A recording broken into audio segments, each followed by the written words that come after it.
Twitter ഏറ്റെടുത്തതിന് പിന്നാലെ നിരവധി തെറ്റുകൾ സംഭവിച്ചതായി എലോൺ മസ്ക്.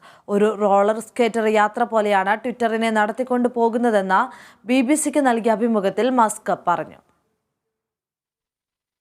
ഒരു കളിത്തീവണ്ടി യാത്ര പോലെയെന്നാണ് ഇലോൺ മസ്ക് തന്റെ ട്വിറ്റർ CEO യാത്രയെക്കുറിച്ച് പറഞ്ഞത്. ടെസ്ല സ്ഥാപകനായ സമ്പന്നരുടെ ലോകത്തിലെ 2ാം സ്ഥാനക്കാരനായ മസ്കിന്റെ ഭ്രാന്തൻ തീരുമാനങ്ങളിലൊന്നായാണ് ലോകം ട്വിറ്റർ ഏറ്റെടുക്കലിനെ കണ്ടത്. ട്വിറ്റർ ഓഹരികൾ വാങ്ങുന്നതിൽ ഉണ്ടായ കേസിനെ തുടർന്ന് ജഡ്ജിയുടെ വാക്കുകളിൽ നിർബന്ധിതനായാണ് ട്വിറ്റർ ഏറ്റെടുത്തതെന്നാണ് മസ്ക് പറയുന്നത്.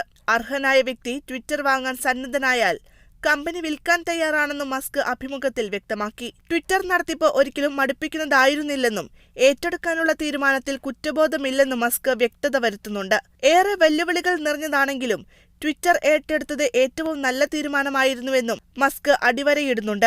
ട്വിറ്റർ ഏറ്റെടുത്തതിന് പിന്നാലെ ഉണ്ടായ കൂട്ടപ്പിരിച്ചുവിടലിനും മസ്കിന് ഉത്തരമുണ്ട്. ജീവനക്കാരോട് കരുതൽ ഇല്ലാത്തതല്ല, മറിച്ച് കപ്പലാകെ മുങ്ങുന്നത് ഒഴിവാക്കാനാണ് തീരുമാനമെന്നായിരുന്നു മസ്കിന്റെ മറുപടി. മസ്കിന്റെ ട്വിറ്ററിൽ വ്യാജവാർത്തകൾ കുറവാണെന്നും ഇത് പൂർണ്ണമായും ഇല്ലാതാക്കാനാണ് ശ്രമമെന്നും മസ്ക് പറഞ്ഞു. മാധ്യമപ്രവർത്തകരെക്കാൾ തനിക്ക് വിശ്വാസ്യത സാധാരണക്കാരെയാണെന്നും ഇലോൺ മസ്ക് പറഞ്ഞു. കിറുക്കൻ ചിന്തകളിൽ ലോകത്തെ മാറ്റിമറിക്കാമെന്ന് പതിവ് തെറ്റാതെ മസ്ക് ആവർത്തിക്കുന്നുണ്ട് ഏറ്റവും പുതിയ അഭിമുഖത്തിലും. International desk, Kerala vision news.